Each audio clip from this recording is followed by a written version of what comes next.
Am I on? Right. I've got some time, and I figured it might not be a bad idea to get on because I've got some stuff coming up. I'm going to be quite busy. I've just stuck another video out on the XC, and today I spent a whole lot of time leaving every single car to get the little Toyota in the garage because the windscreen's popped out, which is a worry because I think, hello Heidi, I think the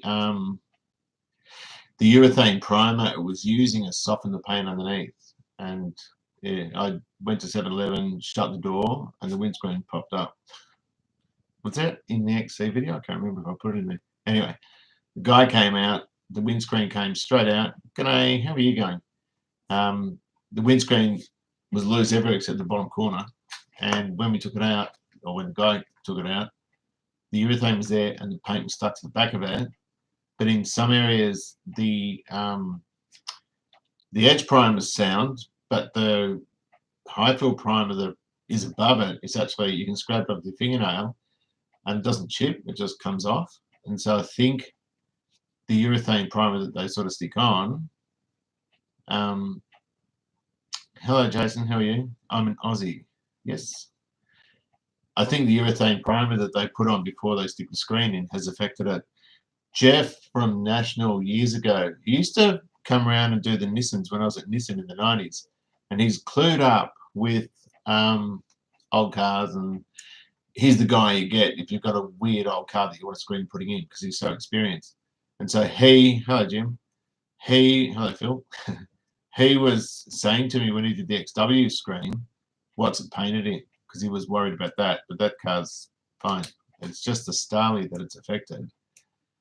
Blackpool, not far from where all my family's from. How are you going? Yeah, so I've had to put the MG outside under a cover, which I hate doing. Hi, James. But it means getting the Toyota in and fixing that up, which is a pain. And the other thing, which is a bit of a piss off, is I moved the XC in and out today, and the clutch pedal went to the floor. So I've got to look into that. And you get teething problems like that. I don't know what the problem with it is. I moved it out. It's when I went to move it back. So that's going to push it back. But hello, Daniel. Hey, legend. Isn't that nice to say? Thanks, Dan. So, yeah, busy day with pretty much no progress. But having said that, there's a couple of things. All right. Someone said to me, I got a message. Somebody said to me there's a headlight resilvering joint called something in Queensland. Have I got it written down? I can't remember what it was called. It's on my XC thing. If you want to know, I'll find it. And I rang him up today, and to resilver the headlights is $150 each, with that's Bill, with $25 postage back. But the catch is I have to take the lenses off, and I don't know how to take the lenses off an XC headlight. Like some people probably soak them in thinners, apparently, or stick them in the oven on a low temperature to soften the adhesive, but I don't know how to do it. One of them I couldn't care less because the lockdown's going well. One of them I don't care about because the headlight's got a bullseye in it, but the other one's got a sound lens, and I want that off without it getting damaged. And I've also got a new old stock lens as well. Lockdown's all right. I've got online teaching, which the only part of that that worries me is I've got a year 11 class, and they've got exams on Friday. So I'll go in on Friday. I think I've got to go in on Friday and suss that out. But I'm just worried because a lot of kids haven't even handed portfolio stuff in yet. Hit the like button if you can. Show love to Pete, who spends much time sharing his passion. Oh, thank you. Oh, what just came off?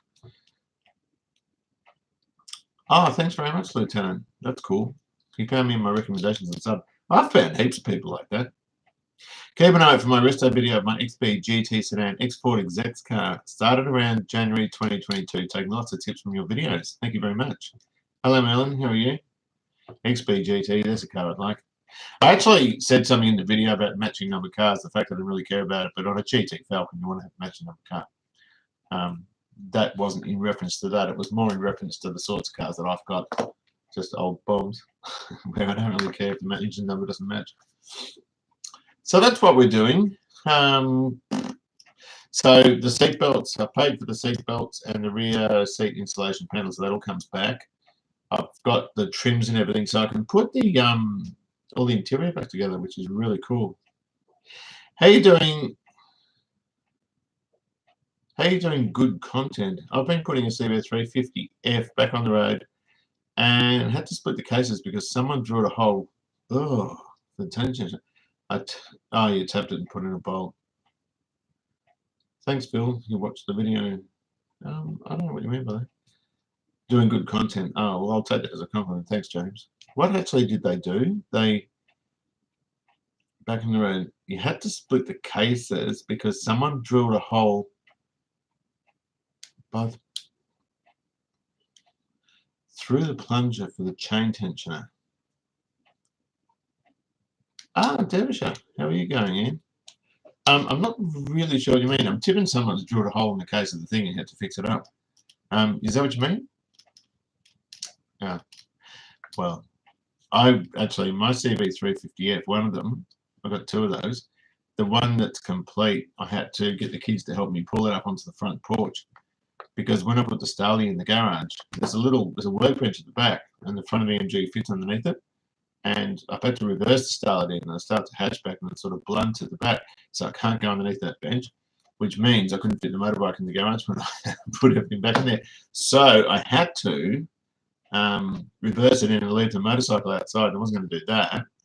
I put it on the front porch. I'm going to try and bring it in the house, and because Susie's not here, as we said, she wouldn't let me bring a motorbike in the house, but I'll try and get it down to the lounge and leave it in there or on the back porch. But I've got this dog. We've got this little dog, Herbie, and he's got a habit of lifting his leg on everything. And I don't want Herbie's urine all over it because I want to kill him if he does that. But what do you do?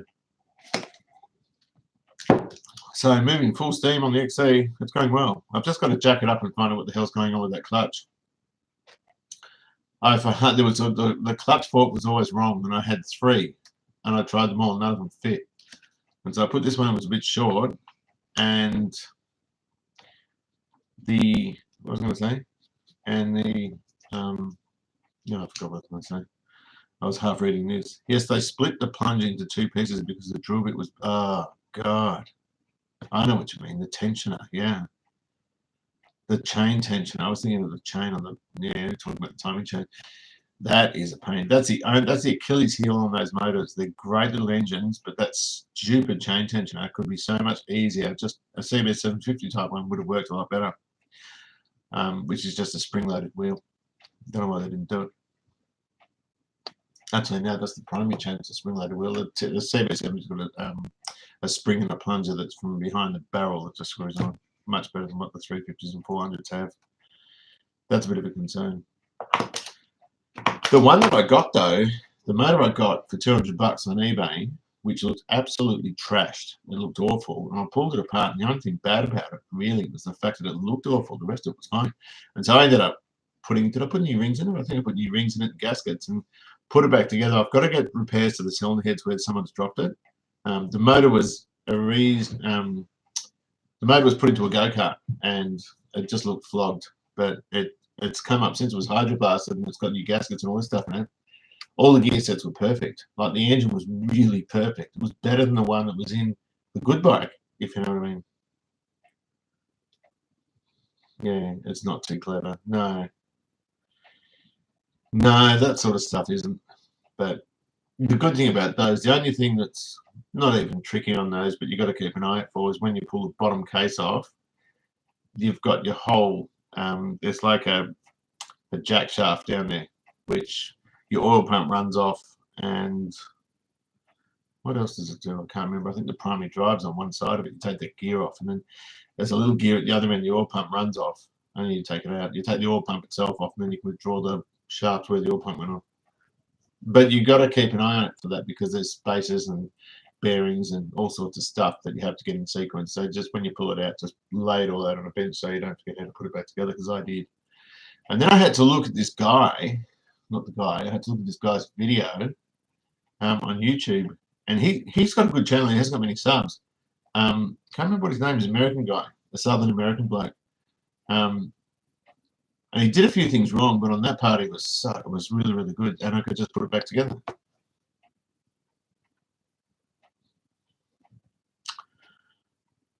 Oh, here we go. Okay.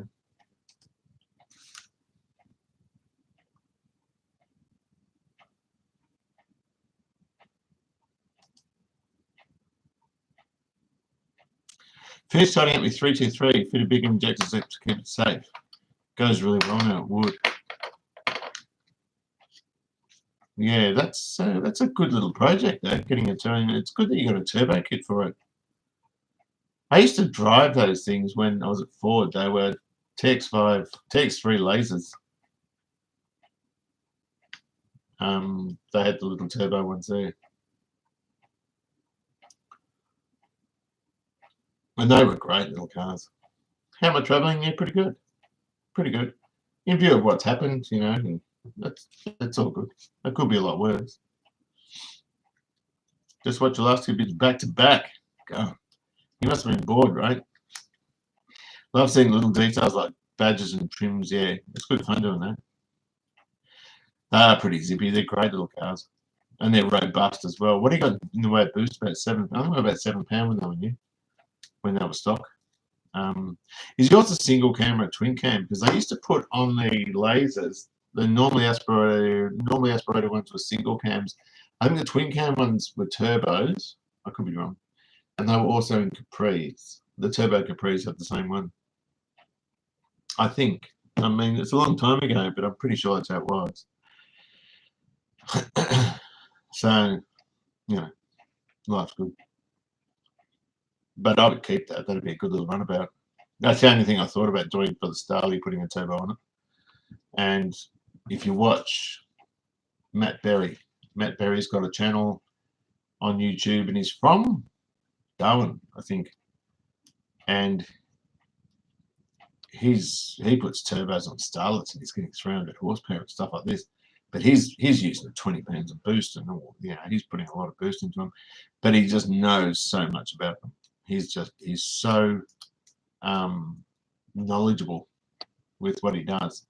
And if I was going to do one, I would go straight to him and just say, okay, what do I do? Because, well, what he does, he puts huge turbos on. He makes manifolds and all sorts of stuff so he can keep. He's got one with power steering. I think it's got air conditioning as well, and he still manages to squeeze these massive turbos in. Okay, here we got another idiot. Go on, nick off. I'm not interested. I got rid of one troller, and he's going to be in a lot of deep water, so I've only got to find out who you are, and the same thing will happen to you. In fact, I'll screenshot it. Next time he rolls up, I'll screenshot it, and then I'll give it to the right people. We got the other guy. He won't do it again. Unless that's him, but I don't think it's him. That's a different style. Fat TV. What's Fat TV? Probably more spamming, isn't it? More trolling. I hope not. I thought I got rid of these idiots.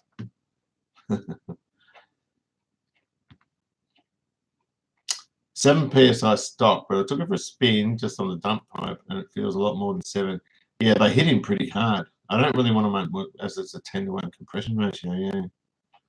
But being fuel injected, it's probably got a knock sensor on it, I would think, and it's pretty well protected for that sort of thing. 7 PSI is about what they used to put on lasers and Telstars or 626 turbos and that sort of stuff. And the Telstar turbo, the AT, which is the same engine you've got, is it's really bad for torque steer. Like they would torque steer onto oncoming traffic, but gee, they're nice to drive. Hope you're well. When you finish your Suzuki, I was looking at it today, and I got pissed off with it because of Cruise and Image, who charged me nearly $300 for all these parts and never delivered them. I think Japan had a postal strike or something in COVID last year, and the problem with it was he wouldn't answer his emails. I've sent him probably 10 emails. Can you please answer me? Well, what's this? What's that? You know, I haven't received it. Won't even send me an email. So the last place I'll ever shop again is Cruise and Image. And I used to like those guys. Like they, I bought pistons. Phil, a friend, provided pistons and gaskets for the 350F. The 750's got the cruising image pistons. Apparently they're pretty good. Looked all on the forums and I couldn't see anyone that said anything bad about them.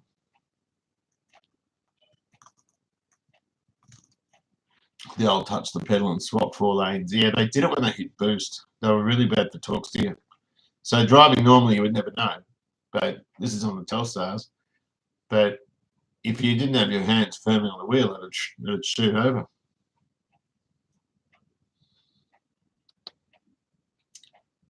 No knock sensor. They probably didn't have a knock sensor then anyway. I don't know if they did. I just can't remember. I don't think they did have a knock sensor. But I wouldn't even bother. You'll know it by listening to it if you're pushing it too hard. Or if it starts pre-igniting and that sort of stuff. That's bad if it does, but it should all be good. Phil, okay. G'day, Peter. Any updates re Honda XL250 engine upgrade? Love the content. Thanks for sharing your adventures with us all. Keep well from Canada, Andrew. Thanks, Andrew. The XL250, okay, so we had a lot of trouble with the engine. It was hitting, but we didn't know why it was hitting. And I had a lot of trouble finding evidence of it. I can't remember what we did in the end, but we sorted it out. And I put a decompression plate underneath the barrel to lift the barrel a bit to stop it, but that didn't really do anything, and all it did was slow it down because it lost its compression. But anyway, pulled that out again, redid it again. I'm just having trouble remembering what we did. And the bike's fine. And Dave rides it. He's sort of in and out of the state because of his work. They sold the workshop. And hang on a second, I'm just screenshotting these tickets. Hang on a second.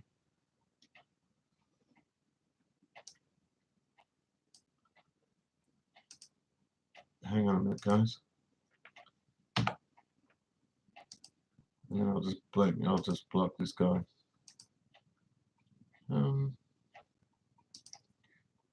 They make you lose your flow when you're talking. I can't remember. Oh yeah, so this XL250, yeah. So okay, he bought this XL500 engine and was going to put that in, and it was probably, I think it would have been better if he did, because the cylinder head on the XL500 has a lot more room between the 4 valves and the plug hole. The 250 is like, the edge of the valves is right up against the plug hole, and they crack in there all the time. And he had his repaired, and it's like, I don't know, it would only be a matter of time before it failed again, I would have thought. But anyway, the bike's running really well, and he's wrapped with it. He's got it registered. It's on the road. He uses it quite frequently. So that XL500 engine, he said, you can have it to me. And so I did a video where I went around to his joint, and he's got the rest of the bike there, which is just this stuffed frame, which is not stuffed really. It's just an untidy looking frame. Perfect resto job. But I sort of haven't got time to do it or space to do it, if you know what I mean. And because I don't know what's happening with my circumstance, I'm not sure if I can build onto a garage or what. I don't think I can at the moment. But even today, with just putting that Toyota in the garage and moving the G out, meant that the bike, one of the bikes, had to go on the front porch. It's just, I've actually got too much stuff. But I used to sell. I used to do the cars and sell them, and I did that. You know, I did that a lot and sold off bunches of cars. And I look at them now, and the value is so high, and I miss the cars. So I just thought, look, if you're going to drop that much time on a car like the XW and the XC has got at least 1,500 hours in it, at least. And I'm not going to give that away. Whereas the other cars I did were sort of 6-month gigs where I'd go out periodically and do work on them. So the Little Murray 1500 at 20,000 miles from you, it was beautiful. I sold it, made what, $2,000 on it. Mercedes-Benz SLCs, I had 2 of those. One of them I just broke even, I think, or made a little bit of money. No, I did make money on that. Only about $300, so it wasn't really worth doing, but it was a beautiful car. Had another one that spun a couple of grand. You know, I did all that, and then I thought, you know what? Those cars now are worth a lot more. And I thought, well, is it worth doing a whole lot of work and giving it to someone else, or doing a whole lot of work and enjoying it?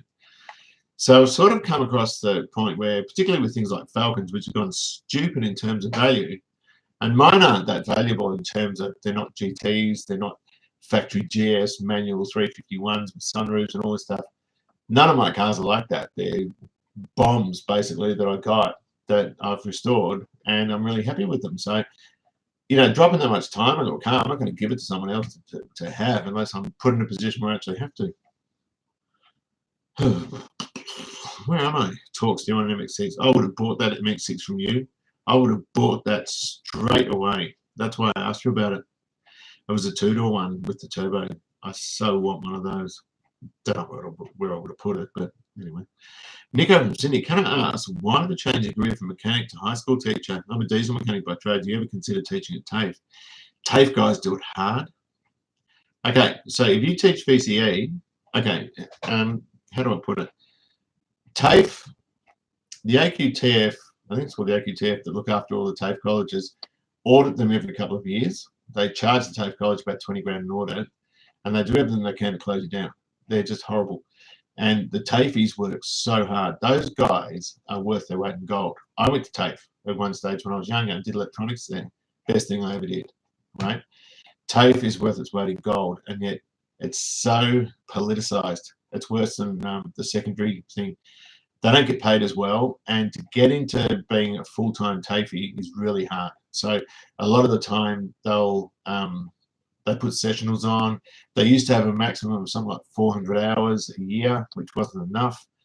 The TAFEs, I'm really good friends with a bunch of TAFEs at work because we've got an RTO there, a registered training organisation, and those guys are gold. They're the best guys, and they're all highly qualified tradespeople. Like, I was the only senior mechanic at that place until they opened up that auto centre, and I ran it at vet level, which is vocational education and training for kids doing year 11 and 12. And we had kids from other schools coming, and there were other guys teaching it that weren't as clued up, and they were doing funny things, and I was watching them thinking, you don't do it like that. And then they'd argue with you about it. It's like, no. And we got these guys in, and they're all the sharpest mechanics. Like, they are better than me by a long shot. Really, really sharp guys. And they're just worth so much. And they're so underrated. The superannuation with the high school or with the Department of Education is much better than it is for the TAFE. High school teachers are better protected, but the switch was because I got sick of being a mechanic, so I became an electronics technician because it's the same sort of job. It's just that you can't see electron current flow, whereas you can see mechanical things. But no one keeps their computers and stuff outside, so I figured it'd be warmer at least. And yeah, I just decided to migrate into the teaching thing.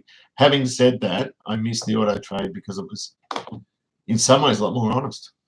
There was no lying by omission or anything like that. High schools, there's all sorts of things that goes on.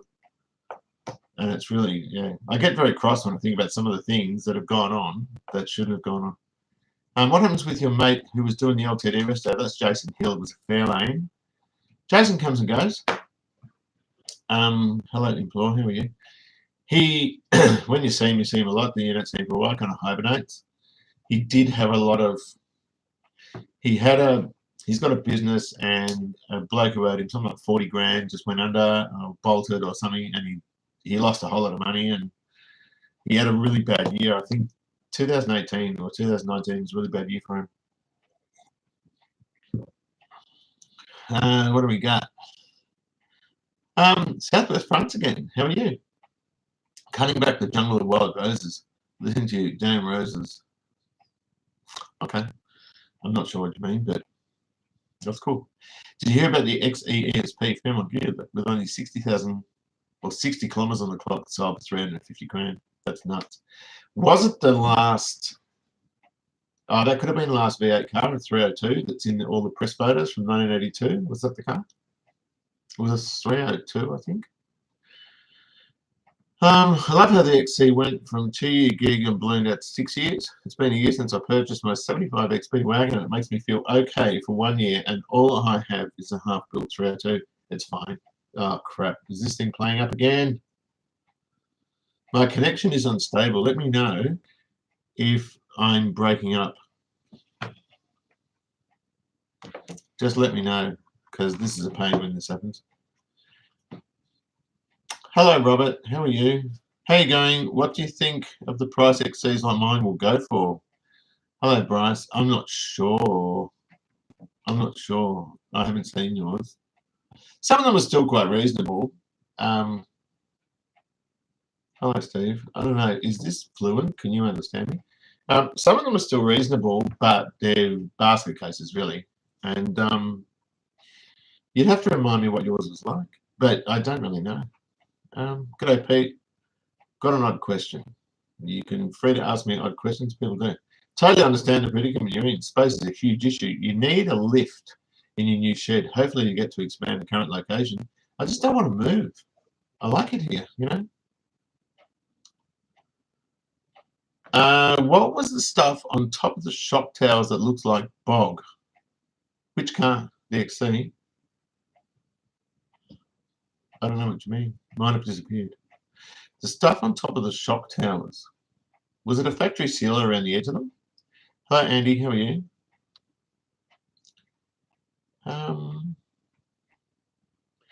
Hey, evening from Auckland.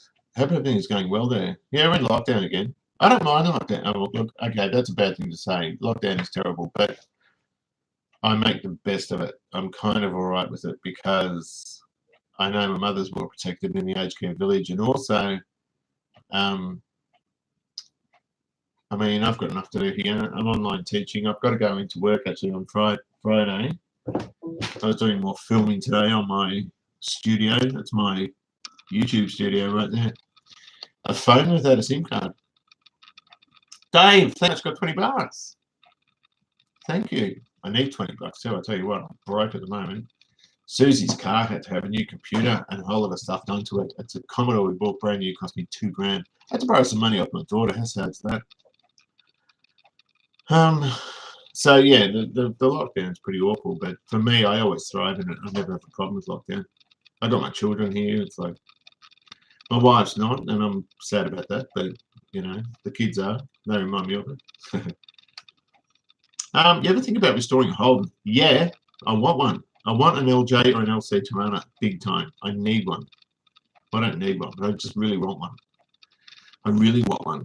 They're one of the worst cars I've ever driven, LC and I've had 4 LJ Toranas. They're bloody awful things to drive. God, they look cool. They're the coolest looking car. I just want one really badly. I kept looking at them. There was one on Facebook Marketplace. It was $8,900. It was a 4-cylinder 2-door.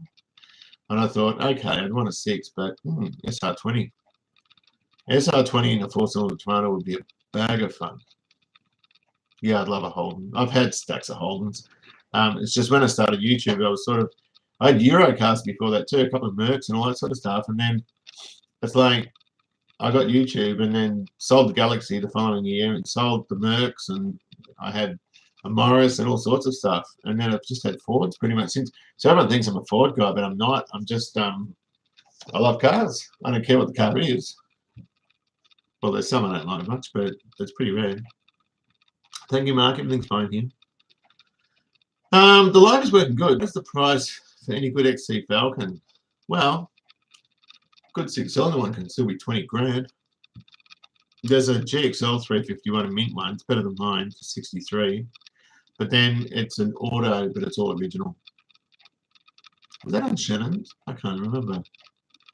Mine's a Bitzer, so mine's not, you know, it's not sweet cream. It used to be. It had an ochre interior, now it's got a green interior. It was a 302, now it's a 351. It was always a 4-speed. It always had 4 disc brakes because it's a GXL. It always had power steering because it's a GXL, but it had air conditioning and I didn't put that back in. It had a long range tank I didn't put back in. It had dual exhausts and it's got them again. Well, it will.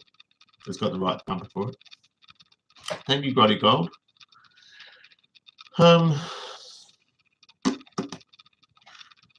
Is anyone else annoyed when you see them chop up XAXBs to make them into, oh God, Mad Max replicas? Okay, shoot me if I do that. Please come and murder me if I make a Mad Max replica. And I'll tell you what, I won't. I hate them. I think they're the ugliest. They're butt ugly, those things. They're horrible. And I mean, I can understand them doing the pursuit cars, the XA and XB pursuit cars that have the stripes on them. They actually look quite cool. I think in the movie they were just 6s. But when they got that hard top, oh God, and put those big gas cans in the back, just shocking. I feel strongly about that. It's murder. That's what it is. Okay. Streetcar Culture. I like the name, Streetcar Culture. I don't mind it because I can work on my cars, but yeah. But lockdowns do suck. Everything is a hassle. Not when you're working on your car. If you've got everything there, it's bliss. It's amazing what you achieve in your home garage. It's much more relatable than watching these other channels. They do get big. Mighty Car Mods got big. They got huge. And I used to love it when they were working in Marty's mum's garage in Sydney. I think they were. I love garage stuff. I always will. And that's what I do. I can't be bothered going anywhere either. Although, if I was going to do painting on many more cars, I'd probably start from a 2-pack and I'd hire a booth after that. Have I ever owned a Valiant Charger? No, I've owned a Valiant Ranger that I got for $100 in about 1987. It was a Minter 245, but didn't like it, so I sold it, I think, for $100 as well. I'm not sure. I'm slowly working towards my dream car, an XT GT, hopefully one day. I've got an XT GT Stripe on my XW. That's the only, but I've never had an XT. I drove when I was at Gibbons Motors when I was a kid. I was studying in my trade, and I drove an XT Fairmont. No, it was an XR Fairmont, 289, and it was mint. It was an old guy that used to go to St John's Church in Mitcham. That was beautiful. Your Valiant, my Valiant had a Dana 60 with a pinion snubber. What colour was the interior of your XC? What colour was your interior XC? Oh, it used to be ochre, so it was that sort of reddy apricot colour, or that kind of orange, and I've changed it to a pale green. G'day, Kevin. Brizzy? How's it going in Brizzy? Harvey, I was supposed to see you on Saturday, but we can't. YouTube isn't reliable with the notifications. Harvey is a guy, a friend of mine, who's done so much for me in terms of supporting the channel. He's made up motorcycle gauges. He's made up an entire Sigma dashboard. He's helped me out with the XC. He gave me a sender for the Sigma's fuel tank, I think. Yes, he did. And then I think he fitted it.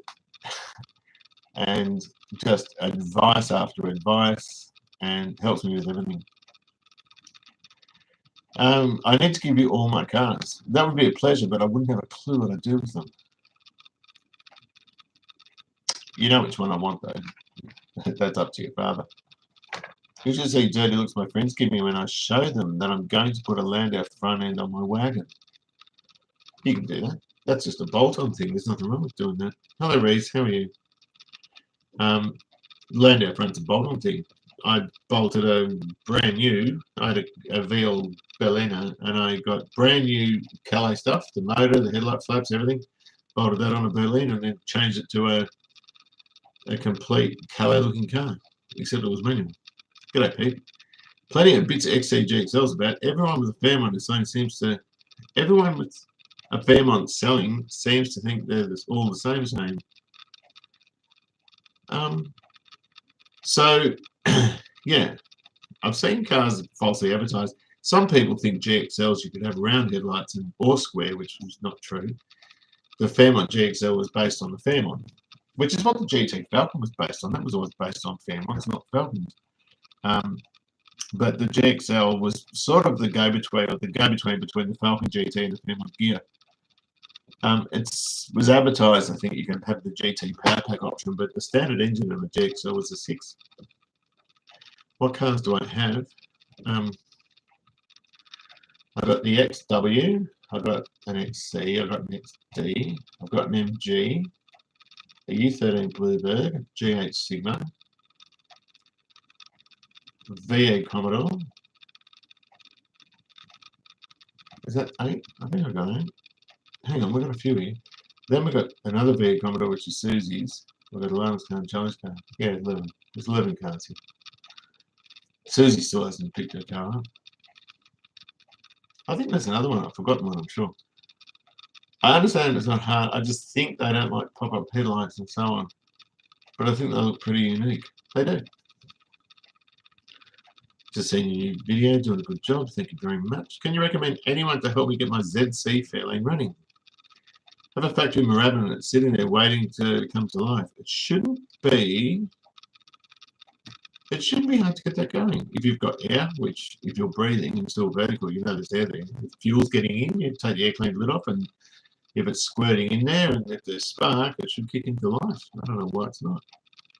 Suppose it doesn't run for 30 years and there's a few other things you need to do. Now they've extended the lockdown. This Saturday is gone too. Maybe the following Saturday if all goes well. Yes, you're most welcome. You're always welcome. So there you go. That's what I'm doing at the moment. Oh, so my tea's gone cold. I need more tea. The trouble is I love the stuff. I absolutely love the stuff. So headlights going. Does anyone here know how to take the lenses off a Fairmont GXL headlight?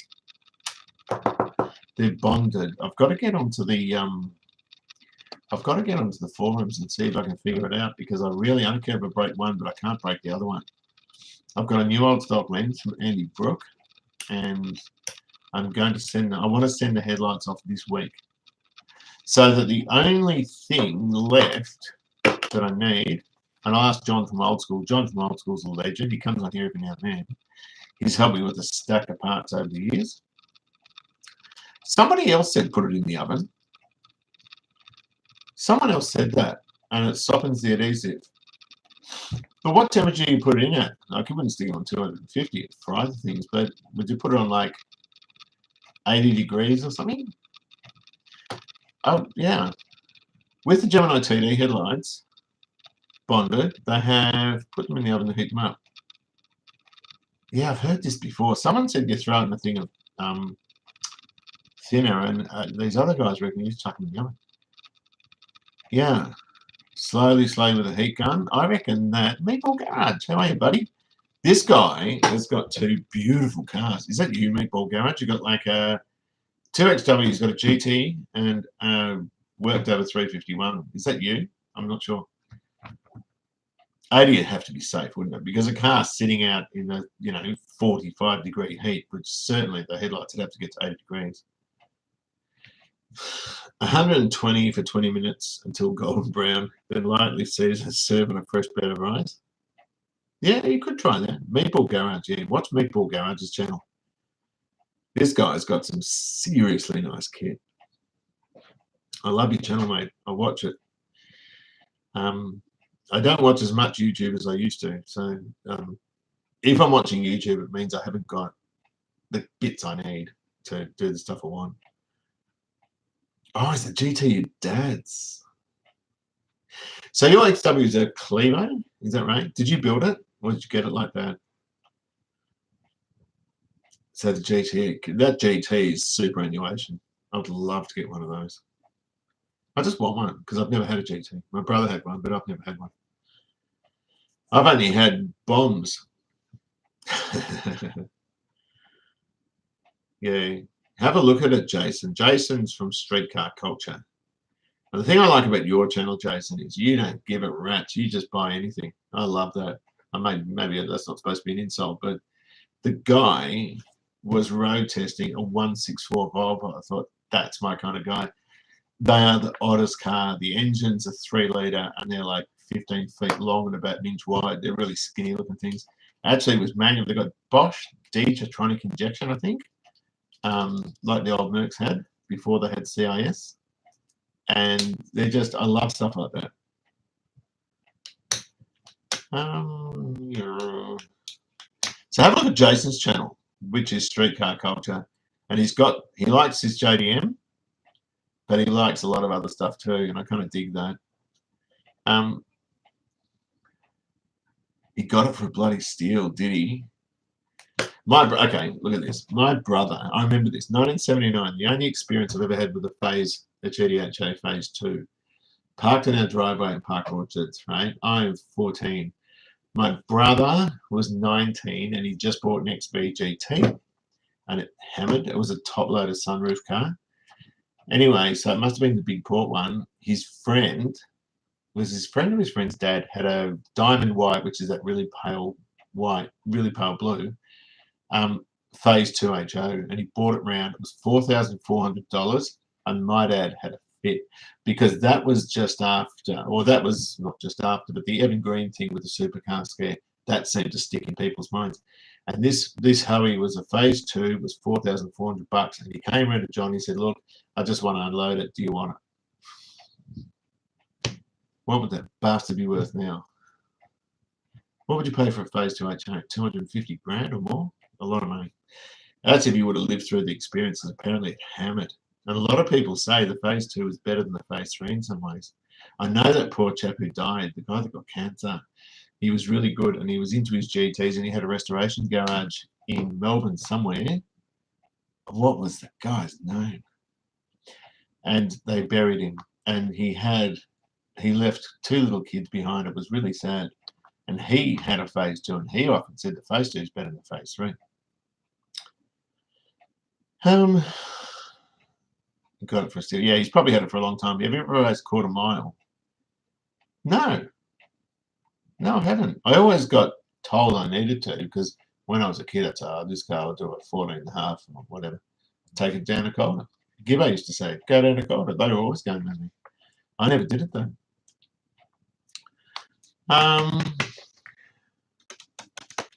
Don't think he'll get it back.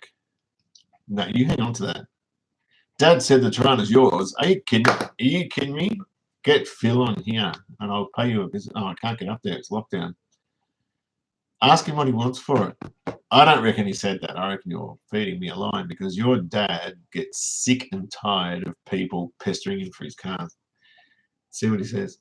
My best mate has a 6-cylinder Capri. Oh, wow. In parts sitting in the shed. All it's missing is the seats. He says he'll sell it to me for about $7,000. Annoys me a little because I know he paid $375 5 years ago. Is it a Capri GT like a SX V6 3.1 litre? Or is it a late one with the Cologne 2.8?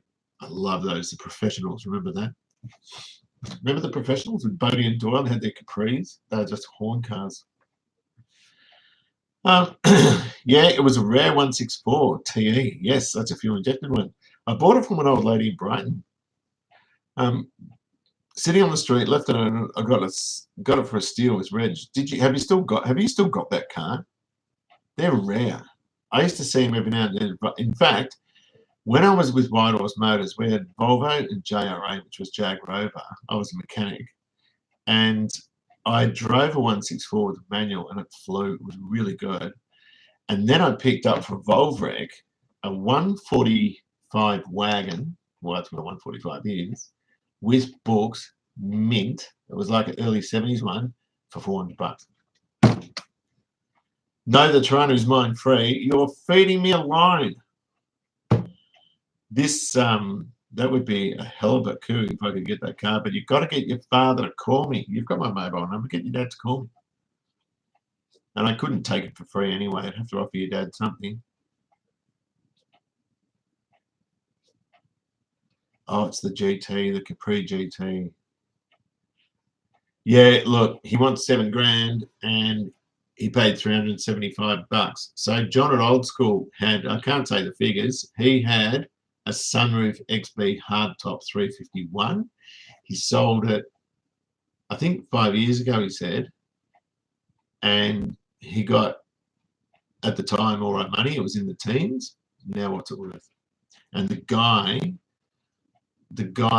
who's got it now, his friend, is selling it, and he's going to want massive amounts of money. I had that phone call with him the other day. I'll give it to you for $5. Bryce, knock it off. Get your dad. Bryce is going to give me an LJ Torana 2-door for $5. Can you imagine that?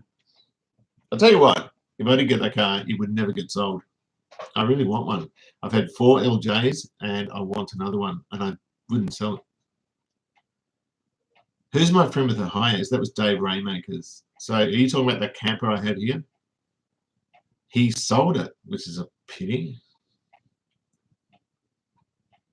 Yeah, it was a cool car, but yeah, it did need.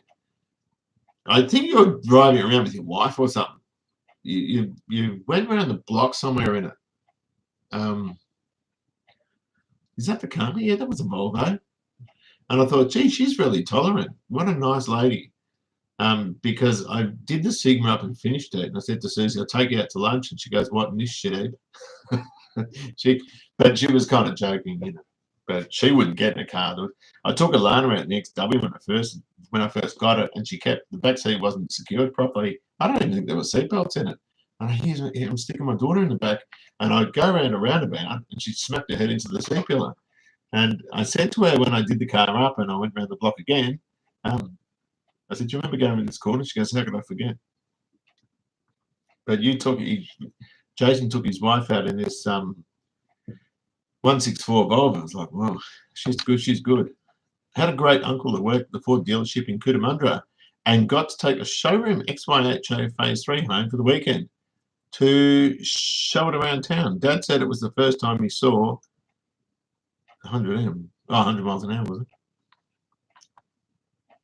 I'll let you have the Tarana if I move to Melbourne, and we can fix it together for YouTube. When are you gonna? How are you gonna move to Melbourne though? You're still at school, aren't you? Hi, Lindsay. How you going? As much as I don't mind the smaller Escorts and Capris and so on, I'm a bit of a sucker for the land yachts where it comes to my cars. Probably why I love wagons. You know what?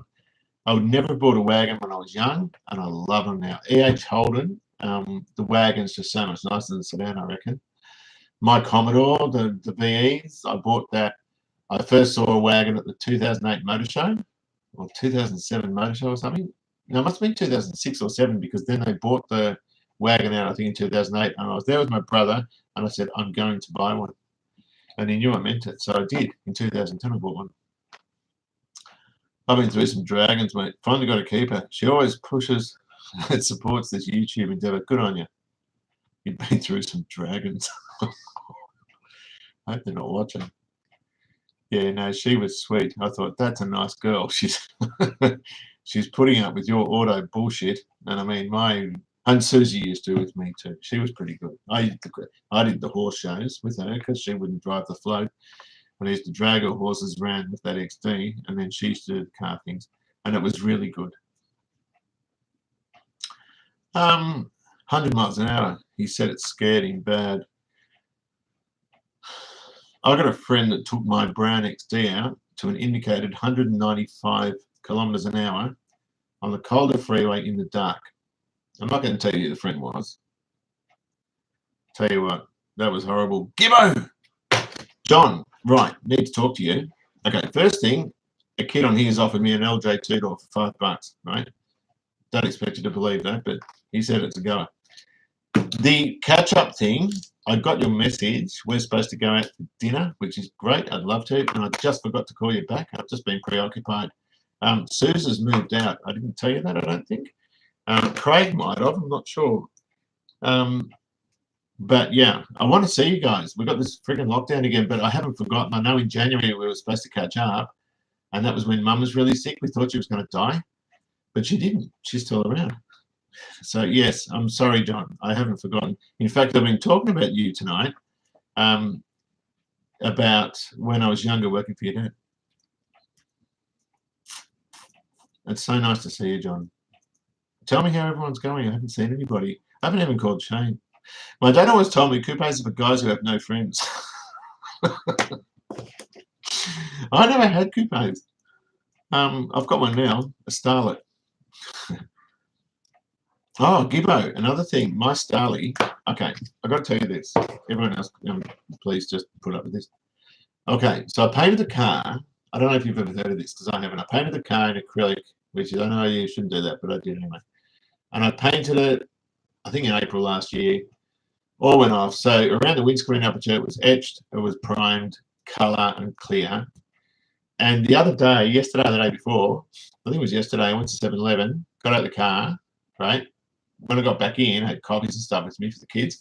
When I got back in, I shut the door and went thud. And I thought, what's that? And then I opened it and closed it again, another thud. But I thought it was a tailgate, but they normally rattle. And it wasn't a tailgate, it got out, and then I got over and checked the other door, and that was cool. Anyway, I got in and I noticed, when I shut the door, the windscreen's popping out, right? I was like, crap, what's going on here? So it's all loose on the top, down the sides, and it's just held in a bit on the bottom. So I got a guy from National to come out, see the guys that fitted it last year, and it's taken off the paint. Like there was a big adhesion problem, but one guy once said to me, it could be the primer on they get this black primer stuff and they run around it with like a cotton swab thing before they put the urethane down. And a guy once told me some acrylic paints really don't behave well with that stuff, or it affects them. So what's happened is all the paint around it's just stuck there really, really hard. But you can the primer, the etch is still fine, but the primer you can get your fingernail, you get under your fingernail, it's still soft. So I don't know. Have you ever heard of that? Sorry, everyone. Matt Black, I was 17 when I got my first XFM on. Got it to 185 k's, bugger, and it was floating. Yeah. It's not sort of what. Will you put a 202 in our LC LJ? It's a 4-cylinder one, mate. SR20. SR20s are grouse. They're really good engines. If it was a 6, it would have to be a red 6. So 186 or something like that, 202. Well, LC 186. I think, is that an LJ? If it's an LJ, it'd be a 173 or a 202. I like leaving them stock. But on a 4-cylinder one, apparently they're so anemic, particularly the 1300s were terribly, terribly slow, that I would consider sticking a different type of engine in. Everyone loves those SR20 Nissan motors. My first experience with one was in a Pulsar Triple S and N14, and I went around the block, and when I was at Nissan, there was a guy in a Honda Integra tailgating me, and I stuck the boots in. Those things revved to like $7,000 or something, and it just left me for dead. Street car culture had an XF, then turned it into an XE. I remember that was a yellow one. Yeah, the turbo one, you wouldn't even need a turbo one in the Tory. Yep, no tags on the 4, but we have a 6 front, and it's an LJ thing. Peter Brock replica. Oh, so it's got the little GDR bits. That's kind of okay. Isn't that rebirthing though? I don't think you're allowed to do that. Ecotech and Gemini. Jesus, that a shift. The 3800, they're really talking. I remember a friend, Shane. Gibbo, you'd remember. Oh, Gibbo knows Shane. He's known him for years. I went to high school with Shane, and he used to live in North Ringwood, around the corner from where I did. And when the VN first came out, I went to Shane's house in the service manager's car. John brought it home to take this for a drive. So I went to Shane's place, and we couldn't believe the talk it heard. It was a manual, it was a 5-speed manual, just a 6-cylinder one. And it bloody shifted, it really did. I think it was all low down with those, wasn't it? I don't think they were particularly fast, but they just felt really, really talky. But they were agricultural things at best. I mean, bulldozers and graders had more refinement than a VN Commodore. A 6-cylinder one, anyway. It's just charging. It's changing the front, not rebirthing it, but all your numbers are on the front, aren't they? Ask your old man. Get your dad to call me. Last time I spoke to your father, he wasn't very interested, though. He was like, no, I just get sick of this. And he was didn't like the idea of people badgering him to sell his cars because he bought all these cars. Then the value spiked, and he's just getting hounded all the time by these people, and he doesn't appreciate it. So get him to call me. I'd love to hear from him. What's with the Holden lads and their rivalry between the Eco and the Buick? To me, they just look like exactly the same thing. Yeah, I would have thought so too. The Holden guys are pretty. The Holden now, is it really? I mean, it used to be these Holden guys and Ford guys. It was like Labor and Liberal, or Carlton and Collingwood football teams. There was this sort of BS rivalry. I think most people now are just Aussie cars or old cars. I don't think they give it a rat's what it is. I couldn't give it care if it was a Holden or a Ford or a Chevy or what. A Chrysler, Plymouth, Valiant. I like them all. I absolutely love old cars. And my wife said to me when I got the Commodore, you'll never look at those old bombs again. I said, bullshit. And I got the Commodore and it's still in 50,000 Ks and I drive everything else. No worries, mate. All about priorities. With windscreen, sounds like the Primer, yeah. Yeah, I thought so too. This guy you might know, Jeff, he was he used to do screens for us at Nissan. I think he worked for National. A thin sort of wiry guy, really knowledgeable with the old stuff. And I've got his number. Hang on a minute. Let me just have a quick squeeze through here. And I'm going to call him tomorrow. But last time I tried to call him, where's my contacts? I still don't know how to use a phone. He wasn't able to do, which car was I doing? The XC windscreen. He wasn't able to do it. There was something going on. Is it Jeff? Hang on. Crap. And maybe it's under W for windscreen, Jeff. I've got to clean this phone up. Jesus. Was it National Jeff? Oh, I haven't got it. Where is it? Jeff. Hang on. I need his number. Oh, Jeff Windscreen. That's J. I was looking in G. Yes, I've got his number. Sweet. I'm going to call that tomorrow because he'll know. And I reckon you're right. I reckon it's the primer.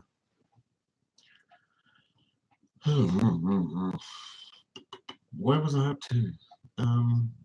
The V6 Ecotech respond well to boost, can handle 400 to 500 horsepower. Pretty safe as a stock bottom end. God, I didn't know that. Hello, Pete C. How are the Cortinas? Have a look at Pete C's channel. It's Cortina City. Is it under Pete C or Cortina City? And you're from Northern England, from your accent. Are you from Liverpool? Around there? Or maybe, no, maybe, hang on, Manchester? I don't know. I can't pick it. But it's so nice to hear from you. How are you going? And I've got to catch up with your videos. I haven't watched one for a little while. But Pete does absolutely amazing work on Cortinas. Put a 3.8 V6 in a 190E Benz. Made a very good swap. They had a 190E 2.6 as well, didn't they? Well, then you can have the HK Brum. No, I don't want the Brum. I want the Toronto. See what your father says. My mate had an SR20 in his S14. Lost compression, cylinder number 4. Now has an LSA in it. Struth. Way too much motor and not enough car, let me tell you. I'm not surprised. I'd kill for an Olds Cutlass 442. They are very pricey now. But man, they're a pretty penny here in our country. Yeah, they're so what was it? It was 4-speed manual, 2 exhausts. What was 442 again? It was 4-speed manual, 2 exhaust pipes. Is that right? Put a 351 Windsor in my factory 302 ED. We'll be going to carb instead of injection. There are any issues with computer airflow meter not being connected to a T5 manual? Oh. Okay. If you go to a Windsor, why wouldn't you just fit an ECU out of an F-150? Because some of them had a Windsor injected 351 Windsor, didn't they? The only thing you'll find is if it has to have a roadworthy or something or anything like that, when you change motors, I think I've said this before sometime. Okay, when they change motors, they go for the emissions. It has to pass emissions on the later date, whether it be the car or the motor. So if you have an ED and you put a 351 Windsor from a XW, well, then it has to be clean enough for ED model year, if you know what I mean. So like 1994 or something. If you put let's say a Coyote motor from 2012 in an ED, then it has to match the emissions for when the Coyote motor was made, I think. But if that's worrying you, could you use the ECU out of an F-150? Cortina's all good. How many have you got? Have you sold any of them or have you still got them all? Hello, Chloe. How are you? Yes, near Liverpool, Manchester, Lancashire. That's where Mum's from. Oh, around the Lake District. David Camilleri, Plymouth. Hey, Pete, I have a couple of Plymouth magazines and was hoping to pass them on to you. I had 57 Belvedere. How can I get them to you? Okay, send me an email to this address, Susie and Peter Anderson at gmail.com. Just send me an email. That'd be great. Where was it? Yeah. What time you got over there at the moment? It is 8:05 p.m. You'd be about like 8 o'clock in the morning, wouldn't you? No, hang on, 6 o'clock at night. No, you'd be about 10 o'clock, wouldn't you? 4-barrel carburetor, that's it. 4-speed and dual exhausts. That's what 442 means. Yes, 4-barrel carby, 4-speed manual, and 2 exhausts, dual exhausts. Kill for an early 70s Z28. I like the 60s ones. 5 Cortinas. This guy's a legend. 5 Cortinas. So did you ever sell any of them or did you keep them? You kept Ruby. What was the blue one again? And Bramble. What? Okay, the Bramble one. Have you finished that yet? The orange one? We like to throw the emission shit in the bin too, but the problem is if you get someone who's cluey doing it roadworthy, they'll be onto it. I even stuck an EGR valve on the XC, and it's functional. It is.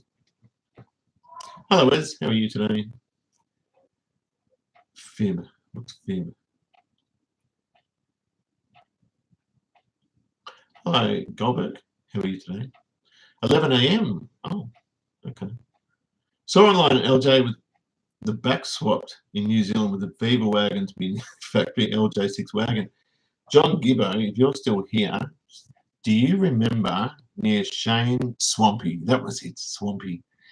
John Gibbo, do you remember near Shane's house? He lived in North Ringwood, right? You remember that? Around the corner, someone got an HJXZ, I don't know what one it was, and tried to graft a VB Commodore front end on it, and it had bits of body this wide between the headlight and the grille because the HJXZ is so much wider. I remember Shane looking at it, and he mentioned it, and I thought, what's that? And I went and looked at it, and I think I laughed for about a month. It was ridiculous. 3 Cortinas. Have a look. Bryce, get on Pete C's channel and look at the work he does. I bet you filled that garage up quickly, Pete. Sorry about family troubles. Yeah, thanks, buddy. And, you know, Susie's not, she's not that, I don't think she's that happy either. I mean, it happens, doesn't it? And she needs, I help her with her TAFE. She's doing a TAFE course for medical and education reception. And I've been helping her with that, which is kind of crazy if we split up, but she needs help. Have you owned any 308, 304s, or 3? No, I haven't. I've owned it. I did kind of own a 308. It was in my brother's HZ, and I bought it from him when I was a kid. I was 17. But when I got my license, I bought the MG from him. And, yeah, I never actually drove the HZ on my license. I drove it on my learn. Oh, I did drive it on my license when he lent it to me, but most of that was on my learners. Trust you enjoying lockdown. Yep, love it. Shouldn't say that. How's the Fairmont going? It's great. The JXL badge, I don't think I've got a picture of it here. The JXL badge, no, it's different from the, well, it might be the same as the Cortina one. It's just grafted onto an Aussie Fairmont one. But, yeah, it's going well. It's going well. Although, you know what, I got it today to move it, and it was all good. I filmed it because I've got this, I'm sort of just doing bits and pieces of the next video, but I had to move a whole lot of stuff around. And when I went to get in it to reverse it, the clutch gave way and the pedal went to the floor, so something's gone really wrong. So I might be pulling gearboxes out. I'm not sure. Mate, you need a panel van so you can have a good time. That might appeal to you, mate. I can think of nothing worse. What's the biggest service manual in your collection? Recently got the Guzziology book with 700 pages of Motor Guzzi quirks. That's because it's European. Do you remember it, Gibbo? It was like red, I think. Yes, I did. And one of the headlights was crooked. It almost had an Asian appearance to it. Can I say that without sounding racially incorrect? It was the biggest heap of shit I've ever seen. It was terrible. Terrible. And it wasn't even well done. And I thought about it recently. I remembered it recently, and I thought, how did they actually do the bonnet? Funny. It was funny. It was that bad. If anyone here saw that, they'd have a field day with it. Emissions have to match year of the engine unless it's changed. Silly law sometimes. Yeah, but doesn't it also have to match? Like, you can't just get, I think it has to match the car as well, because if you get, like, let's say a Commodore like mine, right? What's stopping me putting a big Holly on it? Do you know what I mean? I don't think that'd be roadworthy. I think they'd say, no, it's 2010 car. It has to have 2010 compliant emissions. It's okay to collect cars. What me is my cousin. I don't understand what that means. Is Mark 1 Escort sitting in the back paddock? I asked him what he wants to do, and he said, rather see it rust to the ground than let anyone have it. Oh, that's pointless. There's a 302XB next to a guy, Steve Carboni. He's a wonderful guy. Lives in the Bringa Road where Mum used to live, and there's one next to him. And it sits there as a 302 Fairmont, and he wants it. badly. And he's a wonderful guy. He'd do the right thing with it too. Great guy. Mate, get a Cadillac and go down to the beach because the car will be full when you leave. Yeah, but okay.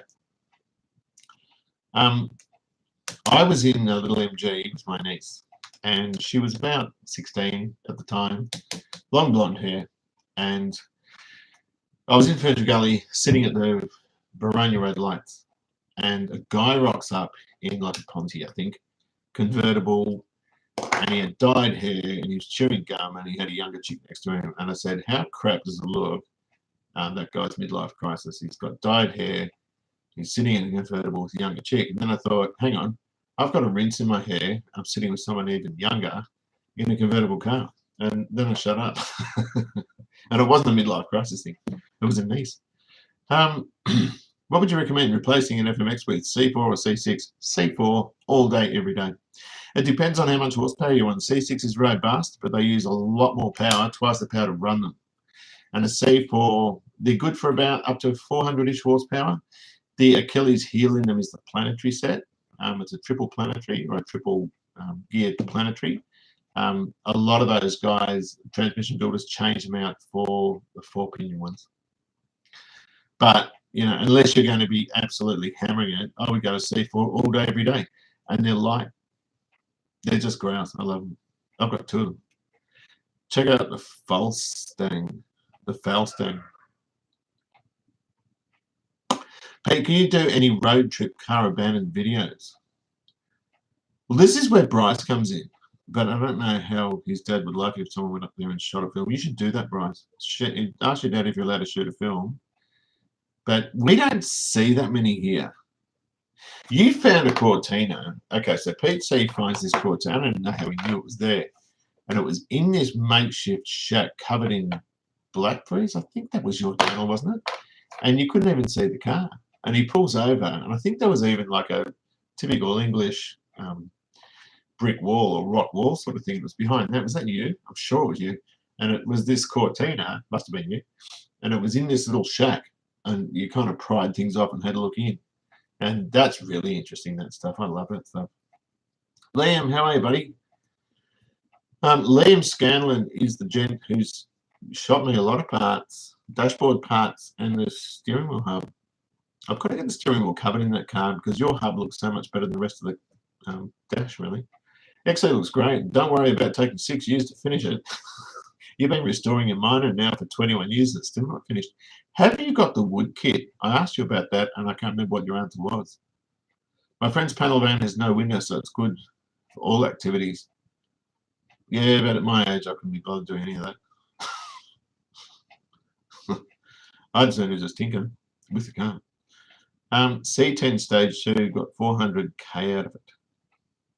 So C10, I'm assuming that is a C4 Panfield. C6 is more robust because they use the C6 in the light truck applications, also your big blocks as well, and your 351 and 400Ms, which use the big block pattern. They've quite often got C6s, and they're a slug actually because they're so smogged up, and they use that great big transmission. It was a GT, was it? So that was a coupe one, but it dissolved. That was you. That was a good video. I loved it. Vice Grip Garage is great watching for rescuing some old car, been sitting for 20 years with no brakes, fuel tank, and full of rust. One of those channels is doing fake stuff because they had an MG. Apparently, they'd been in the scrub for 20 years and been through leaves on it. C4 auto box, same as UK. It should be. C4 is American. What would they have put them in the UK? Were they in the Essex or Cologne V6 cars, were they? They shouldn't have been in the Cortinas. Actually, what would be in a Cortina? That'd be a Borg Warner. Can't bet the C6, but the C10, good bang for the buck. Yeah, I'm the same. Yeah, the time taken is nothing compared to most of us. Owning Morris for over 20 years plus, still got nothing special. Retro Biker, hey Pete, hope you're well, mate. Sorry to hear about Susie. Life goes on, we've all been there. I have several times. Yeah, it's not much fun. Susie's a good stick. I'm never going to sit here and say anything bad unless you absolutely find it. Yeah, it's not much fun. Susie's a good stick. I'm never going to sit here and say anything bad unless she absolutely financially kills me and then takes the house. Then I'll probably say bad things.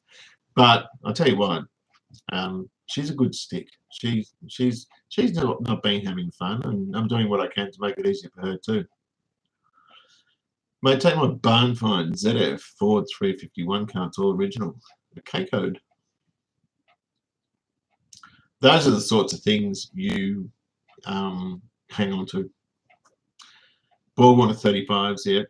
A4LD, that'd be a Ford transmission, C3s and C4s, I think. Yes, bought a new wood kit from the UK. Yes, I know there's a joint there, a rural looking place. I think they featured it on Wheeler Dealers or one of these channels, and they're making, it's an old couple of guys, I think, making all the wood for them. Good friend said he would polish the wood and fit it over a year straight. Unfortunately, it took 1 year to do the wood, but he did bring 1 year to do the wood. Is that to fit it or to make it or both?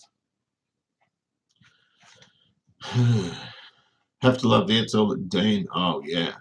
How good is that? So Coldwell Motors, have to love the Edsel at Dean. Oh, yeah. How good is that? So Coldwell Motors have, I know those guys. I've been there. And one of them, Dean, has a reputation for getting really bad cars. And Scott always laughs at it. And he has bad cars, some of his cars. And they're just left outside and they're just knackered. He's got a lot of things like 70s LTDs and stuff like that. And he picks up this Edsel. The Edsel's the Ford, the 50s Ford with a huge vagina-looking thing on the grille. Not very attractive at the front, but really, really nice car. This thing's a four-door, black with red highlights, interior, everything. One owner car. So the old guy that had it for 60 years, and he picked it up, and it is a gem. 361 FE big block. I mean, those things just sound grouse. I'm envious of that. I'll tell you what, I'd love a car like that. Well done to Dean. I hope he respects it like it, and I'm sure he would. I'm sure he would. My mate just sent me a link for an EBGT for sale. Manual Burgundy, 53 grand. 5 years ago, he picked one up for 25. Yeah. But 53 grand, I mean, God, you pay more than that just for a bloody XY Falcon. Car values are a bit contradictory. I've got a problem with some of them. Furious. Driving an XK150, wow. Match the minor wagon back to make tuning brake 60s conversion. Dad said he will crush the cars, so I'm pissed off, eh? Well, he would be if he had crushed all his cars. Yeah. Sometimes you just grow up hard and have two different ideas. That's pretty much what happened. From where you're heading in life, takes a good man to know. That's pretty much what happened. From where you're heading in life, takes a good man to know that to know and be okay with the outcome. Well, she's the mother of my children. I'm not going to sit here and, try and screw her out of anything. She's a good stick, Suze. I'm surprised at how few old Valiants are still around. AP5s must be all long gone, but you still see them every now and then. I'd love to find an AP5 Regal wagon. The guy came here to buy something I had on eBay, an AP6 Regal 273. Geez, that was a nice car. And he was going to sell it. I said, don't you regret it. Thanks for the live chat. Going to test electronic ignition kit. I just did a quick road test. I'll try to pop back a viewer. Okay. See you, buddy. Take care. And thanks so much for joining. We've been here for an hour and a quarter, which is a long time for me. And the connection apparently is unstable. So thank you, Pete. It's lovely to see you. It took 11 years to polish. What? 11 years to polish and fit the wood. Wow.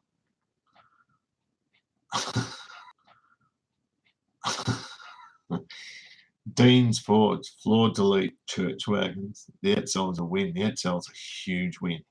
And it's okay, you have to keep inside. There's no way you try and cover that or leave it outside anyway.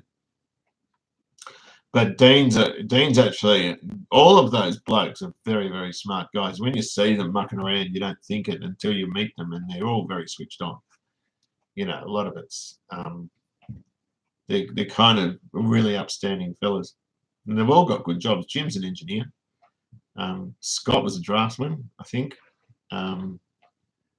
Good jobs. Jim's an engineer. Scott was a draftsman, I think. Oh, I can't remember.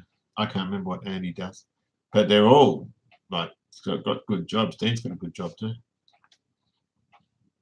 So that's where about we're up to. Oh, there's another one. Peter, I've got a really original immaculate 250 XP Futura. Do I put an 8 in it or leave it alone? I'm forever changing my mind. Leave it alone. If it's a really original immaculate car, leave it alone. Because even if you kept the 250 on the side, it's still original. I would just leave it. I wouldn't put. And if my XW, I mean, that in some ways I regretted selling that engine because that was the original engine from the car and I shouldn't have. But it's one of those things, you know, everyone sticks V8s and Falcons. That's why there's no Fairlanes or LTDs left because they're all phase 3 HOs now, remember? But it's like, I don't know. It'd be a shame to do that. I would leave it original. And there's another guy I know that's got one, a GS. He's got a GS, Fairmont with the GS Rally Pack, and that's a 250, and it's a 4-speed. I think it's a top loader car. And yeah, he's the same. He won't change it. I've looked at many cars that had the old sill panel and floor panel delete weight reduction. Yeah, the Flintstone vehicles we used to call them. My car is rooted, so I'll give it to you. Which car? Hey, Pete, just watched a new video. I cracked up in laughter at your attempts to repair the A-pillar trim. That was bad. The car is coming along nicely. Almost done. Keep up the great work, and thank you very much indeed. Yes, I munted the A-pillar trim, so I had 2 broken ones. One was broken at the tip, and the rest of it was fine, and the other one was all buggered up. So I cut the wrong one. I cut the good one. You got to be kidding. I'm an idiot. Can't wait for the next XC video. We'll catch you next time, Pete. Take care, mate. Thank you very much. There's another one I put up just about an hour or so ago. I don't know. We'll catch you next time, Pete. Take care, mate. Thank you very much. There's another one I put up just about an hour or so ago. I don't know if you've seen that. So that's also in Australia. The XP Falcon being a stillborn small Edsel. It was the first Comet, then XP. I didn't know that. What are my plans for the future? Continue with cars you already have. Sell some of the fleet. Another new SJ. You have nothing holding you back now. Well, Susie never held me back. Susie's great. She was always really kind to me. What's my plan? Well, it depends on her, I guess, but I want to keep everything I've got. Don't think that's going to work. Oh, Liam sent me a message. Oh, this is Murray. Ah, that's beautiful. Can I turn this to the side? Now, I'm just going to make sure your number's not there or anything. I'll show. That's the wood kit that he's talking about. There's no number there, is there? No, good, no, good, no. That looks fantastic. Hang on. Come wait, please. Lots of yourselves. I read that. What are you? I read that too. We'll give my XD Holden Wagon X2 pack. Oh, is that HD? No, no, it's all good. I'm good, thanks. If you gave it to me, I'd take it. But Shabby can upload pictures of my XC. Would love to hear your thoughts about it. Have I tried JB World on plastic? Oh, look, the thing I did was I stuck it together with Eldon after I buggered it up, and then I used some bumper bog, which is 2-part adhesive filler, and I stuck a couple of bits of wood, like 2 bits of gallet steel behind it to try and reinforce it. It's pretty bad. And I thought, you know what? I'm just going to film this. I don't give a rat's what anyone says. It's only a plastic trim. I mean, if I was cutting and shutting a chassis with glue, then I wouldn't show you. But I think it's better if everyone's just honest and doesn't try to be a hero. I'm a backyard guy, right? Someone described me as grassroots, which is pretty true. I work with what I've got in my garage. I'm not going to sit here and say I'm a car restorer. Keep the videos coming. We've been watching from the start. Thank you so much. Yes, I recognise your name. Have I got any more comments on that? I uploaded an XC video just before. I stick on Patreon for about a week. Never stick on for a day. It depends how many people watch them. If no oh, I got some more comments. Yeah, a couple of people want to see the MGC. It's my brother's car. And he's just, John doesn't always think that well, I don't think. He got an MGC, which is a 6-cylinder MGB, and then he decided to completely rebuild it and work the crap out of the engine. Which I don't know why he would. I said, why just stick an LS in it? No one's going to catch it to him. 12 comments. Well, I've got more comments. I'll read them after.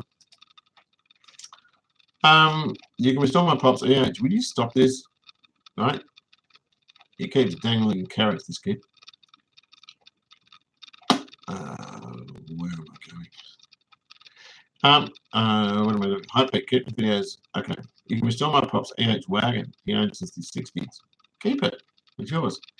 I watched your current video with that repair. I've used bog with coat hanger wire to reinforce.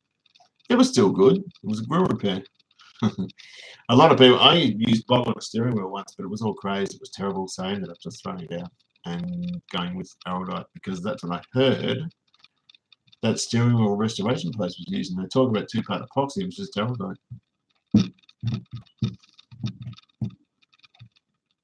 Hang on. You watched. Hang on, I'm losing where I'm up to. How long have I been here? I'm getting fuzzy. I'm now at 20. I want a cup of tea. Would you guys wait for me if I went and had a cup of tea? Peach channel, fast become people donating their basket case vehicles to him to fix. He's pretty bloody good at what he does. He's got nice cars.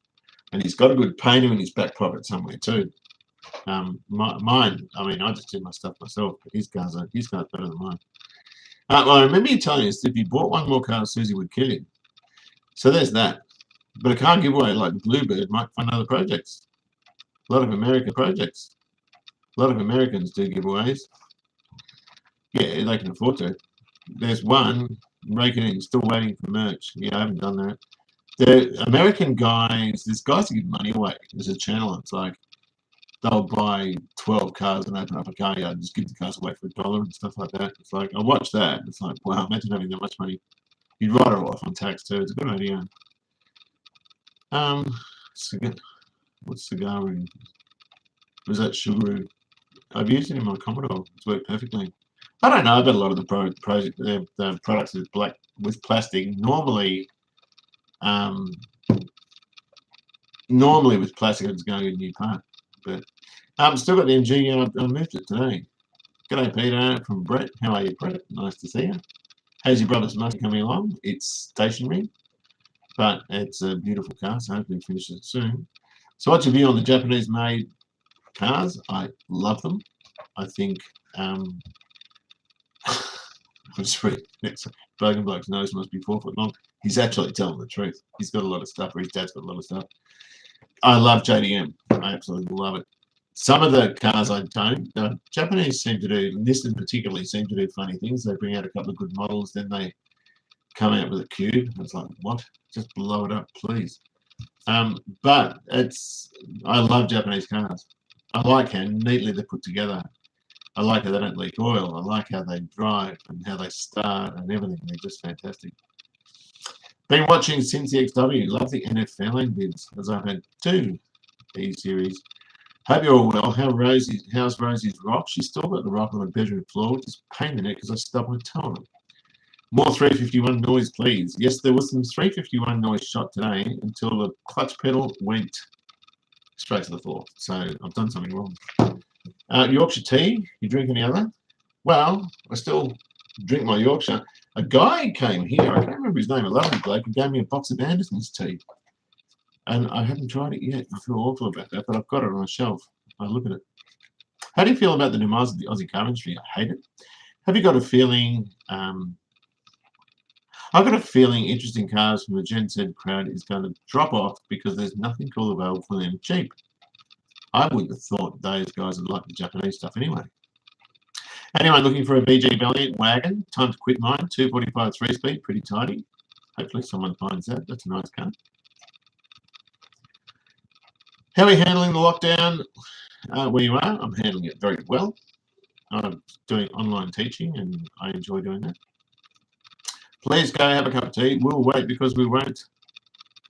Because you won't regret too. No, I won't. It does suck that little car restoring hobby has artificially bloomed in price lately because everyone's looking to make a quick buck.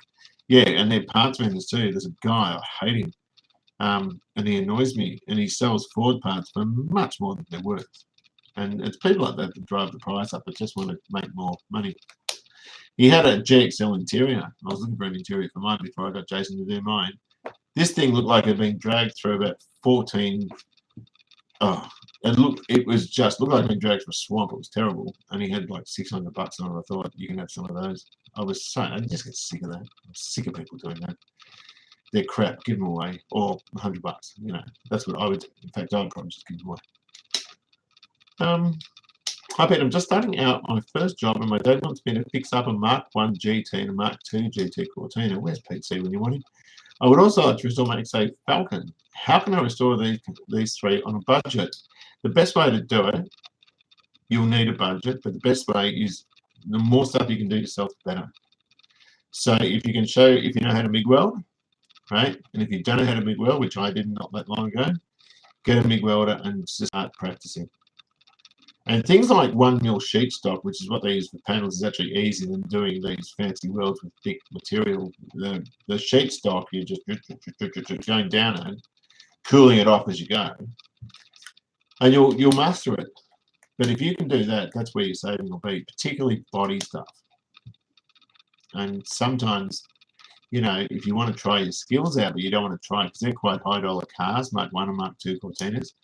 If you want to try, just get a 90s Japanese car for $100 because you'll find one and just play around with that.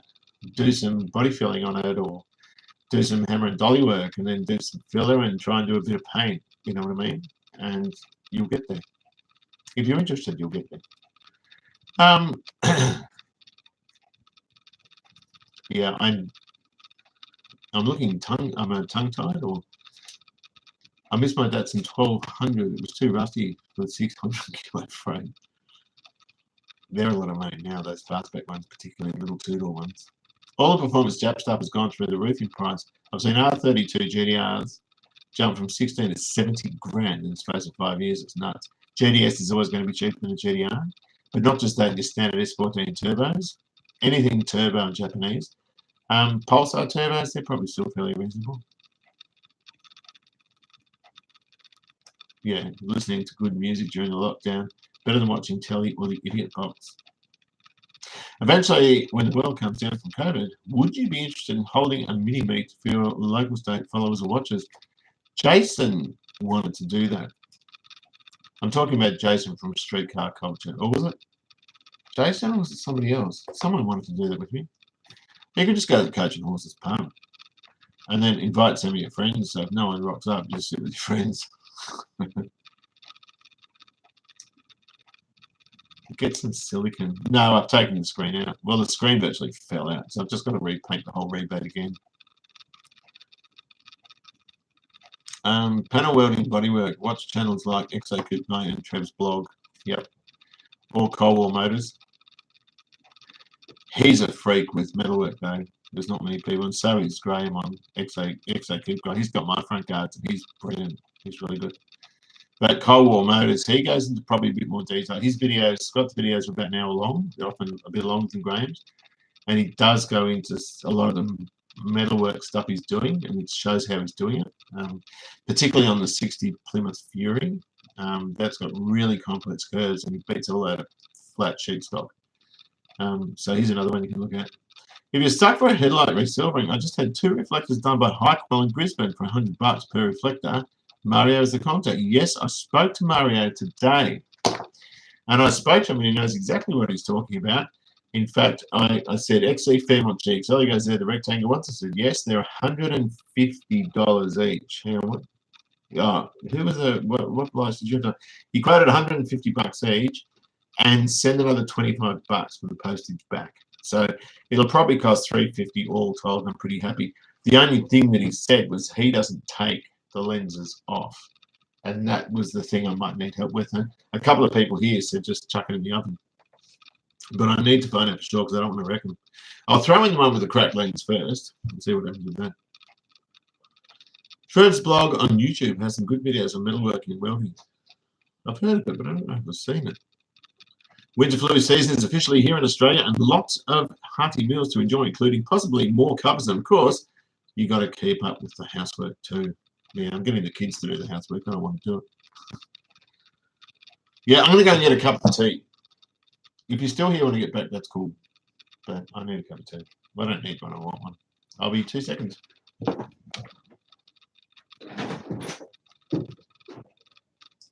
Better change my glasses up and see where I'm going. What are you guys watching?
No, I wouldn't use pork. No.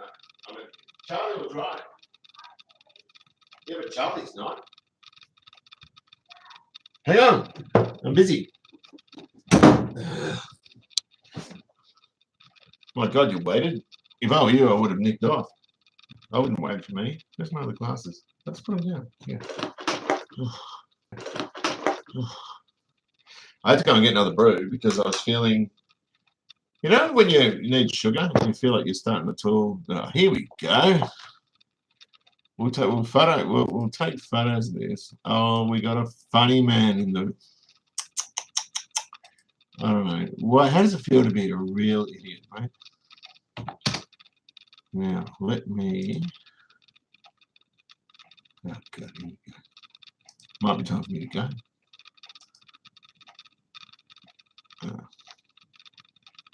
Okay.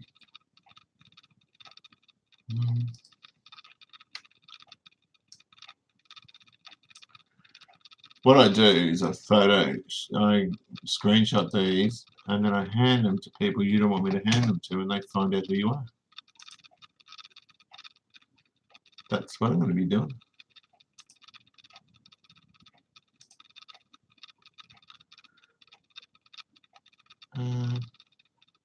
Hang on, there's more.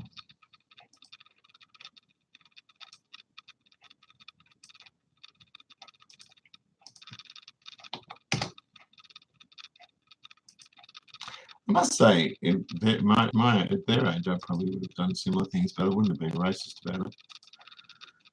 Okay. You can go too, because you're obviously a bit of a chook.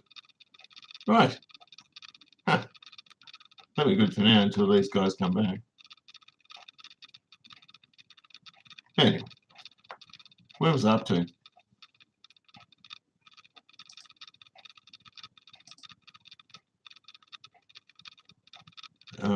Cordia Turbo. Hang on, where were we up to? Yeah, got it. Hang on, where were we up to? I've lost it. My lenses were 7-inch round. Oh, okay. Maybe I did an excellent job. Yeah, sandblast them apparently. Take a tape introductory into welding and fitting course first. You'll have a better chance of your goals and save yourself money in the long run. That's true. Go for it, mate. Get the cuppa in you and sit down. And sit down and go. I love my English thing too. I just love this stuff. And this wasn't even my original choice. Yeah, I've got it again. Where is it there? And a guy actually donated it to me. And then I've just been into it ever since. I dropped the Lipton like a cupcake.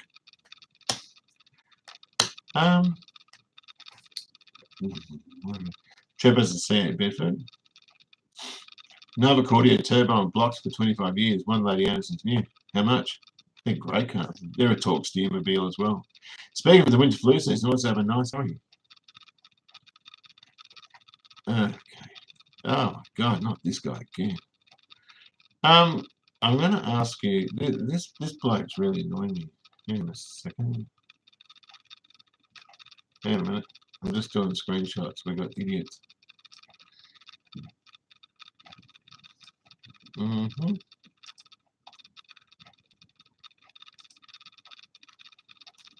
No, that was fine. Okay. Let me just hide.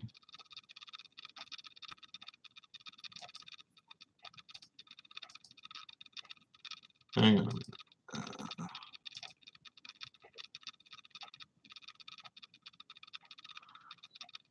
Okay. Where was I? Still enjoying the Bluey videos for the 100th time over. God, you even watch that stuff? Typical trolls, plenty of racist too. Luckily, respect the black people. Always included our Aboriginal time. Yeah, look, they're probably not really racist. They're just people. They're just kids. That's what that would be. And it bothers me because we got one of them, and he's in a lot of trouble. He's in a lot of trouble. But it won't take much to find out who these guys are. There's another name that I've got, which I'm not going to mention. And yeah, it could be him. The back casualty, I haven't tried it yet. What happens when we hit the report? I don't think much happens, I'm not sure. If it keeps going, I'll just ditch. I've been on here for an hour and 35 minutes anyway. I wouldn't hurt to report it, but you can make up YouTube accounts very quickly and very easily, and that's what they're doing. They're just being silly. I need to scratch my engine, get another. Your new 13s are cheap. I paid $800 for mine, and it's a TI with a roof. Everything works in it. The only thing I did was I pulled the dash and the wiring and all that stuff and put the Triple S head-up display in it. I love it. Every time I move, I'm just moving in now. I haven't even finished the car yet, and it's like, you know what? I might use this as a daily. I think I will. Well, I've got the Starly in the shed over the winter. I'll leave it. I'll do it over the winter. I'm not going to hurry with that. That can get done when it gets done. And I'll just disconnect the battery. It's all registered and all that sort of stuff. So I've got the Commodore. I'll drive that, but I don't like sticking miles on that too much. So yeah, I might just crack into the Bluey and get it registered quickly. Oh, I know. This guy's got it down pat. Listen to this. Can't beat a good strong brew when engrossed in some spannering. I think that's true. And I love a bit of spannering. Never liked it for a living, but as a hobbyist, I love it. Meatball Garage. Hello, mate. Do you enjoy Do you enjoy driving and restoring, working on your cars? Oh, working and restoring on them. Working on and restoring them. I'm actually not much into the driving. I drive because I have to drive. And I like taking them out when I want to take them out, but I don't take them out enough. My XW has got 700 miles on it from being fully rebuilt. That should tell you something, because I finished that 7 years ago. 7 years ago? 6 years ago. Yeah, so I'm doing like 120 miles a year.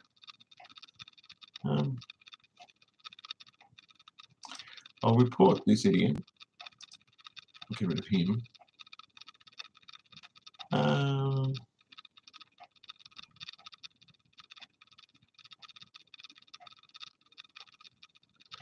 Here we go. Oh, I've got to get rid of these. We're getting these morons again. Is that you, Kaiden? Looks like your work. Yeah, where was I? Do you sandblast before powder coating or plating?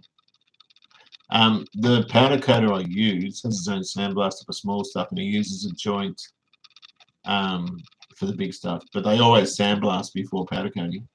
Powder coating is good on crappy metal because sandblasting metal. If you get, I made the mistake of getting the MG sandblasted and it wrecked it.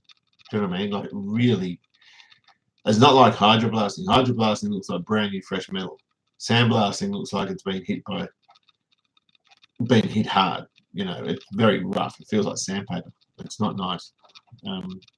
I actually don't like sandblasting much, but on things like the lawnmower handlebars, it was perfect. You know, they were rusty and crap. Things like the XC's spare wheel cover, you know, the Sigma's fan shroud and the belly plate, the bash plate. I got all those sandblasted and powder coated, and they turned out beautiful. But things like big plating, a lot of platers or some platers will recommend you get the things hydroblasted first, but I don't. I go to Warner's, and yeah, they do it. They just dip it in hydro, and I think it's hydrochloric acid they use as an etch. I don't know who this guy is. No, I don't think.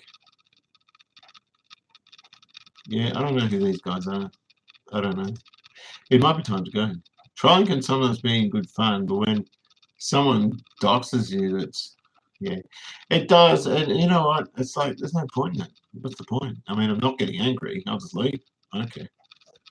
And the racist stuff is just uncalled for. I find that disgusting, actually. I'm not interested in that. White supremacist. God. Who even? I'm not into that. Where am I up to now? This keeps moving around. Need to convince Cordia Turbo family owners to sell. The price range may convince them. Cordia Turbos, I wouldn't have thought are worth a lot. Standard GSL Cordias aren't worth anything. And even the Turbo, I saw one not that long ago, it was $3,000. It looked mint. But if it's up on blocks, it depends on the condition, but it's not going to be worth an awful lot.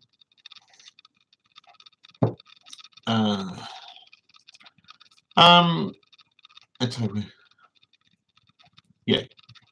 Thanks very much, Patrick. Long Island Learner. Can I ask what you think of Biden? I don't know much about him. I don't really comment on the political stuff here, particularly American politics. I don't know enough about it. I know Donald Trump was sort of always in the paper every day because he said something, did something. But I'm going to get rid of you. I don't trust you. Yeah, so I mean, I really just don't know enough about it. I know a bit about our politics, and I'm never impressed with those guys. But, you know, it depends what they offer. I'm not into the government at the moment. But, you know, again, it's something that you shouldn't really discuss politics, should you? I buy my principals first gen. I don't know what you mean by that. First gen Pintara is a daily driver. You've got a lot more cool cars than first gen Pintara. Oh, I know what the Pintara, yeah. They had a KA24 engine, I think, or a CA20. Yeah. George Floyd. Oh, he was the guy spamming me, wasn't he? Have you ever thought about... Jeez, are you kidding me? I haven't got time for this. Jeez, are you kidding me? I haven't got time for this. Go, pick off. Have you ever thought about trying your own hand plating? No, I don't want to. I've watched some videos and it looks like it could be reasonably easy to do and looks kind of fun. It does, but you've got to have open vats of acid and you've got to have, it's all electrically done, electroplating, obviously. And I haven't got the room. I've got the patience, but I just don't want to do it. I'd sooner just stick it all on copper and give it to someone and get it back. I get asked that a lot, actually. Sandblasting aluminium leaves the pores open, yeah. You can't sandblast aluminium. Hang on. The plating, there was a painting booth paint in Lilydale. I haven't used it. Painting with dust and acrylic. Next paint job is the mother-in-law, sorry, N15 Triple S with being 2-pack. Body shop in Bayswater. I used to hire theirs out for $350 a day. I don't know about the Lilydale one.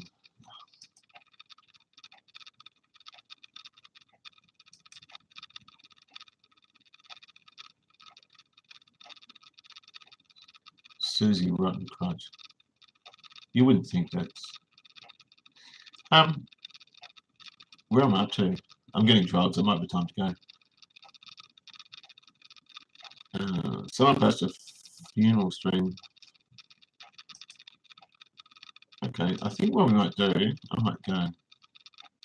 What would your next car resto be? I want to do a Toronto if I can. I really do. You're reporting these clans, yeah, but you can't really do much. There's a way to do it, but I think reporting on YouTube is pretty futile. They know it. That's why they keep doing it. Yeah, just if you can get them, that'd be great. But it's best staying away from American politics. You'll just get a headache thinking about it. Don't tell me what I can't sandblast. Oh, damn, that's crazy. Okay. No, I haven't found a Toronto to restore. There was one on Facebook Marketplace, and that was $9 grand, but I haven't got $9 grand. It was a nice little one too. But I'd like to do something like that. Hello, Sasquatch. How are you? Okay, so may I ask what it costs? Any idea how much it costs? Okay, so this is the deal, right? So Warner's, I use Warner's in Bayswater in Power Road. They don't do the really small stuff, so you string it yourself with the copper. Big stuff they will. The guy's called Tubbs. He's an old Asian guy, and he's lovely. He's wonderful. And you go in there and you say, how much is it? He goes, $60 or $50 or something like that. It depends. You can take actually quite a lot in, quite a lot of strings. I've taken like 8 strings full of stuff in, and that's a lot of stuff. And he'll say like $50 or $60. So yeah, and that's either gold or silver. But I always end up going in a few times. I always go in and then see a whole lot of stuff I forgot to take in.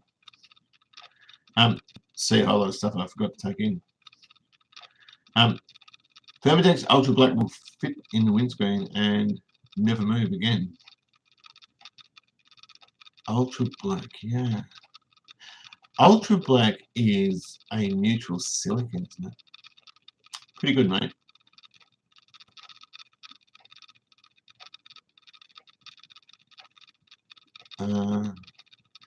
I think the trolls are out because they're bored. Hang on. Oh, it's my mum. Oh. It's my mum. Hang on a second. How can I pause this? Oh, hang on. Hi, Mum. Hi, Mum.